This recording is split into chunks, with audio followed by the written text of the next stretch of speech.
உயர் நீதிமன்ற மதுரை கிளை நீதிபதி ஜி.ஆர். சுவாமிநாதன் குறித்து சர்ச்சைக்குரிய வகையில கருத்து கூறியதா வாஞ்சிநாதனை அழைத்து விசாரணை பண்ண விஷயம் பார்த்தீங்கன்னா, இப்ப ஒரு சர்ச்சையை ஏற்படுத்தியிருக்கு அப்படின்னு தான் சொல்லணும்.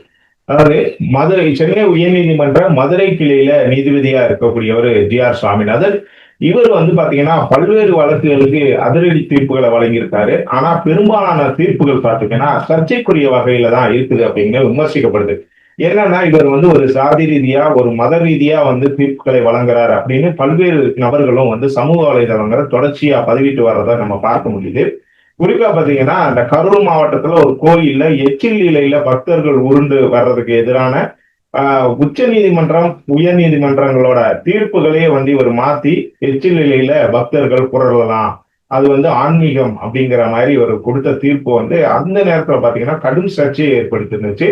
இப்படிப்பட்ட ஒரு சூழ்நிலையில இவர் குறித்து தொடர்ச்சியா வழக்கறிஞர் வாஞ்சிநாதன் அப்படிங்கிறவர் சமூக வலைதளங்கள்ல சில கருத்துக்களை பதிவிட்டுக்கிட்டே வராரு.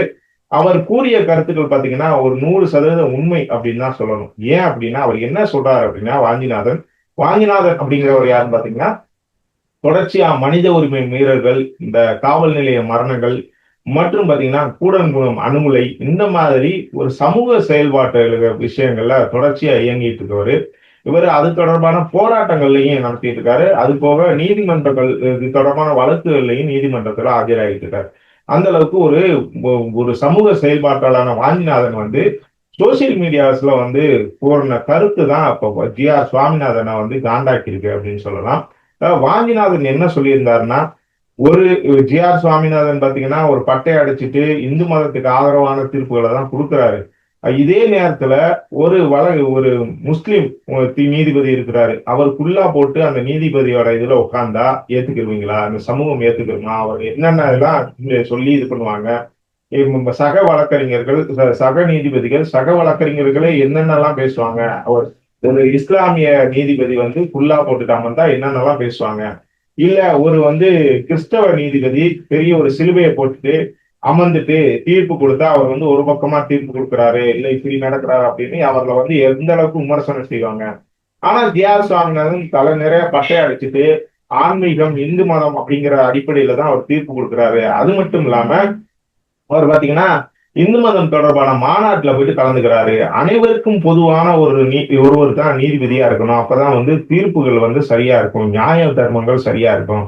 அப்படி இல்லாம ஒரு மதம் சார்ந்து அவர் தொடர்ச்சியா இயங்கிட்டு இருக்காரு. அவரை யாருமே கண்டுக்கிறது இல்ல. அவரை யாருமே கண்டிக்கிறது இல்ல. அவரை யாருமே சர்ச்சைக்குரிய வகையில பேசுறது இல்ல. அப்படிங்கிற மாதிரி ஒரு கருத்தை வாஞ்சிநாதன் வச்சிருந்தாரு. அது அவர் கேட்ட கேள்விகள் அனைத்துமே ஒரு நியாயமான கேள்வியா தான் பார்க்க முடியுது.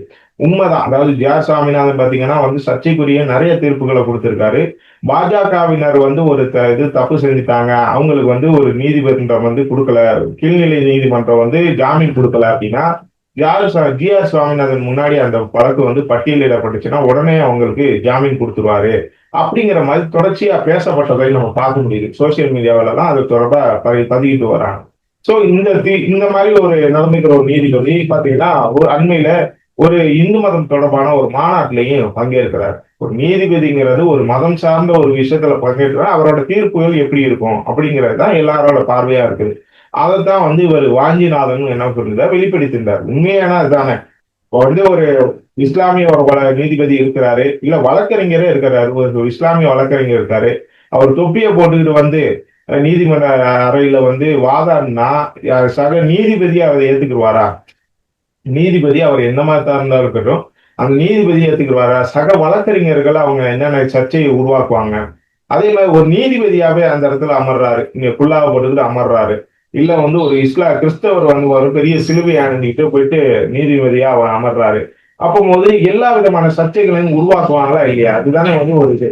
அப்படி இருக்கும்போது ஜி.ஆர். சுவாமிநாதன் பாத்தீங்கன்னா முழு நெத்தி நிறைய பட்டை அடிச்சுக்கிட்டு போயிட்டு இந்த மாதிரி தீர்ப்புகள் கொடுக்கறத அது எப்படி ஏத்துக்கிற முடியும்? அது ஒரு சாமானிய ஒரு நீதியின் மீது நம்பிக்கை வைத்திருப்பவர்களுக்கு இது கண்டிப்பா ஏற்றுக்கொள்ளக்கூடிய விஷயம் இல்ல. அத வாஞ்சிநாதன் தெளிவா பேசியிருந்தாரு. இதுலதான் காண்டான இவர் அது மட்டும் இல்லாம வாஞ்சிநாதன் என்ன சொல்லியிருந்தாரு, உச்ச நீதிமன்றத்துக்கும் இவர் மீது புகார் அனுப்பியிருந்தார். அதாவது ஜி.ஆர். சுவாமிநாதன் சாதி ரீதியா, மத ரீதியான தீர்ப்புகளை கொடுக்கிறாரு. அவர் அந்த மாதிரிதான் அணுகிறாரு எல்லா வழக்குகளையும்.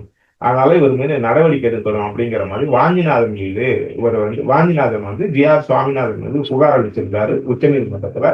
இதுலதான் காண்டான ஜி.ஆர். சுவாமிநாதன் என்ன சொல்லியிருக்காருன்னா, வேற ஒரு வழக்குல வேற ஒரு வழக்கறிஞர் ஆஜரானாரு. ஆனா அந்த இவர் வாஞ்சிநாதன் இந்த வழக்குல ஆஜராகணும்னு ஜி.ஆர். சுவாமிநாதன் கேட்டு வாஞ்சிநாதன் இது பண்ண ஆஜரான உடனே என்னை வந்து நீங்க ஜாதி ரீதியா நான் வழக்கு தீர்ப்பு கொடுக்கறதா நீங்க சொல்றீங்க, விசாரிக்கிறதா சொல்றீங்க, இது எப்படி சரி? நீங்க வந்து நான் கொடுக்குற தீர்ப்பு வேணும்னா விமர்சிக்கலாம், ஆனா நீதிபதியை நீங்க எப்படி விமர்சிக்க முடியும் அப்படிங்கிற மாதிரி ஒரு விஷயத்த வந்து பதிவு பண்ணியிருக்காரு. இதுக்கே ஏற்கனவே நீதிபதி கர்ணனும் என்ன பண்ணாருன்னா, இந்த நீதிபதிகள் வந்து எல்லாரும் கடவுள்கள் இல்ல, அவங்களும் சாதாரண மனிதர்கள் தான். அப்ப அவங்க கடவுள்களா இது பண்ணணும் அப்படின்னா அவங்க வந்து சரியான தீர்ப்புகளை கொடுக்கணும். அவங்க வந்து இந்த மாதிரி ஒரு சர்ச்சைக்குரிய தீர்ப்புகளை கொடுத்துட்டு நாங்க கடவுள் அப்படிங்கிற மாதிரி நினைச்சுக்கிட்டா சரியில்லை அப்படின்னு நீதிபதி கர்ணன் சொல்லியிருந்தாரு.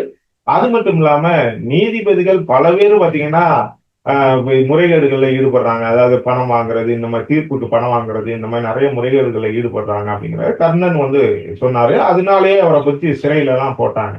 இதை நம்ம பார்த்தோம். இப்படிப்பட்ட ஒரு சூழ்நிலையில ஜி.ஆர். சுவாமிநாதன் என்ன, நீதிபதிகளை விமர்சிக்க கூடாது அப்படின்னு. நீதிபதிகள் அந்த இந்திய அரசியலமைப்பு சட்டத்தின் பால் அது வந்து சரியா இருந்தாங்கன்னா அவங்களை யாரும் விமர்சிக்க போறது இல்ல. ஆனா பொதுவா எல்லாரும் பொதுமக்கள் பார்க்கக்கூடிய ஒரு விஷயம் தான். அதாவது ஒரு நீதிபதி ஒரு குல்லா போட்டு வந்தாலோ சிலுவை போட்டு வந்தாலோ ஏற்றுக்கொள்ளாத சமூகம் எப்படி வந்து ஒரு பட்டை அடிச்சுட்டு வந்தாங்க அதை ஏற்றுக்கொள்ளுது அப்படின்னா, சமூகம் ஏத்துக்கல. ஆனா ஒரு நீதிபதி எப்படி இருக்கணும்? நம்ம வந்து ஒரு ஒரு இஸ்லாமிய நீதிபதி வேணா நான் குல்லா போட்டு போயிட்டு அந்த சேர்ல உட்காரக்கூடாது, நம்மளோட மத அடையாளத்தை நீதியில காட்டக்கூடாது அப்படின்னு நினைக்கிறாரு. அதனாலதான் எந்த நீதிபதியும் ஒரு வரைக்கும் குல்லா போட்டா வரல. அதே மாதிரி ஒரு கிறிஸ்தவரும் அந்த மாதிரி நினைக்கிறாங்க. அதனாலதான் அவங்க இது பண்ணலாம். அவங்களுக்கு வந்து உள்ள வந்து எவ்வளவு மதம் சார்ந்து எவ்வளவு நம்பிக்கை, ஆணித்தரமான நம்பிக்கை இருந்தாலும், எவ்வளவு ஈர்ப்பு இருந்தாலும், எவ்வளவு இது இருந்தாலும் அந்த மதத்தின் மீதும் அவங்க கும்பிடக்கூடிய அவங்க வழிபடக்கூடிய இறைவன் மீதும் எவ்வளவு அன்பு இருந்தாலும் அதை காட்டுவதில்லை. ஆனா இந்து நீதிபதிகள் மட்டும் இப்படி செய்யறதுங்கிறது சரியா அப்படிங்கறதா எல்லோர கேள்வியா இருக்குது. அதைத்தான் வாஞ்சிநாதன் சொல்லியிருக்காரு. இதுக்கு இந்த காரணத்துக்காக வந்து வாஞ்சிநாதனை கூப்பிட்டு வந்து கிட்டத்தட்ட ஒரு மிரட்டும் துணியில தான் அவர் சில கேள்விகளை கேட்டதா சொல்லப்படுது. அதாவது நீங்க வந்து எப்படி நான் வந்து ஜாதி ரீதியா இது பண்றேன், மத ரீதியா தீர்ப்பு கொடுக்குறேன், விசாரிக்கிறேன், நீங்க எப்படி சொல்றீங்க? நீங்க வந்து தீர்ப்புகளை வந்து இது பண்ணலாம், நீங்க ஏன் வந்து நீதிபதியை விமர்சிக்கிறீங்க, நீதிபதியோட ஒழுக்கத்தை விமர்சிக்கிறீங்க அப்படின்னா உங்களை மேல ஏன் நான் வந்து நீதிமன்ற அவமதிப்பு நடவடிக்கை எடுக்கக்கூடாது அப்படிங்கிற மாதிரிதான் சில விருத்துகள் பேசியிருக்காரு. அப்போ வாஞ்சிநாதன் ஒரு விஷயத்த பேசுறாரு, நீங்க என்ன என்கிட்ட கேட்கணும்னு விருப்பப்படுறீங்களோ அந்த கேள்வியை தெளிவா கேளுங்க, நான் வந்து உங்களுக்கு பதில் அளிக்கிறேன் அப்படிங்கிற மாதிரி ஒரு விஷயத்த சொல்லியிருக்காரு. இதை தொடர்ந்து என்னன்னா வர ஒரு சில நாட்கள்ல அந்த தேதி 27ஆம் தேதியோ என்னமோ இந்த கேள்விகள் வந்து உங்களுக்கு முன்னாடி வைக்கப்படும், நீங்க அதுக்கு பதில் அளிக்கணும் அப்படின்னு சொல்லிட்டு அந்த வழக்கை வந்து நீதிபதி ஜி.ஆர். சுவாமிநாதன் ஒத்தி வச்சிருக்காரு. இந்த வாஞ்சிநாதன் சொன்ன கருத்துக்கள் வந்து ஒரு பக்கம் வந்து ஏற்றுக்கொள்ளப்பட்டாலும் ஒரு கிழமை வந்து சர்ச்சையாகுது, உண்மைதான், அதுல என்ன மாற்றுக்கத்துல. ஆனா இந்த சர்ச்சைக்குரிய வகையில ஜி.ஆர். சுவாமிநாதன் இந்த விஷயங்கள் தான் இருக்கு. ஏன்னா அவர் வந்து ஒரு நீதிபதியா இருக்கிறாரு, பட்டை அடிச்சுக்கிட்டு கூட வராரு, அது கூட தப்புன்னு சொல்ல முடியாது. ஆனா ஒரு இந்து மதம் சார்ந்த ஒரு மாநாட்டுல போயிட்டு பங்கேற்கிறாருன்னா அவர் தன்னோட அடையாளத்தை வெளிப்படையா எல்லா இடத்துலையும் பண்ணிக்கிறாரு. அப்போ அது கொடுக்குற நீதி வந்து எப்படி சரியா இருக்கும் அப்படிங்கறத எல்லோட கேள்வியா இருக்குது. அந்த விஷயங்கள்ல அவர் வந்து மாத்திக்கணும் அப்படிங்கிறது தான் வாஞ்சிநாதனோட எதிர்பார்ப்பு. அதை தொடர்ந்துதான் அவர் வந்து இப்ப சமூக வலைதளங்கள்ல பேசுனது மட்டும் இல்லாம உச்ச நீதிமன்றத்துக்கு அது தொடர்பாக தான் புகார் வச்சிருக்காரு. இந்த விஷயங்களை உணர்ந்துக்கிட்டு ஜி.ஆர். சுவாமிநாதன் அதை மாத்திக்கிறணும் இல்ல வந்து அதை செய்யணும் அப்படிங்கறத தாண்டி அவர் புகார் அளிச்சாரு, நீங்க வந்து ஜாதி ரீதியா இது பண்றீங்க, அவர் சொன்ன கருத்துக்களை வந்து ஏத்துக்கிறாம அவரை வந்து நீதிமன்ற அவமதிப்பு வழக்கு தொடுப்பேன் அப்படிங்கிற மாதிரி பேசுறது அது எந்த வகையில சரி அப்படிங்கிறது தெரியல.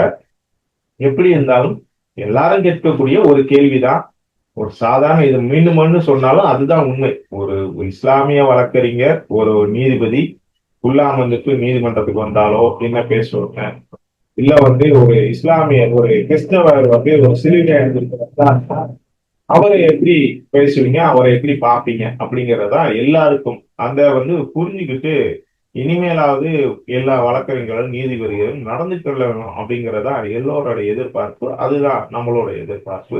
இந்த தகவல்ல இந்த விவகாரத்துல நீங்க என்ன நினைக்கிறீங்க கமெண்ட்ல சொல்லுங்க.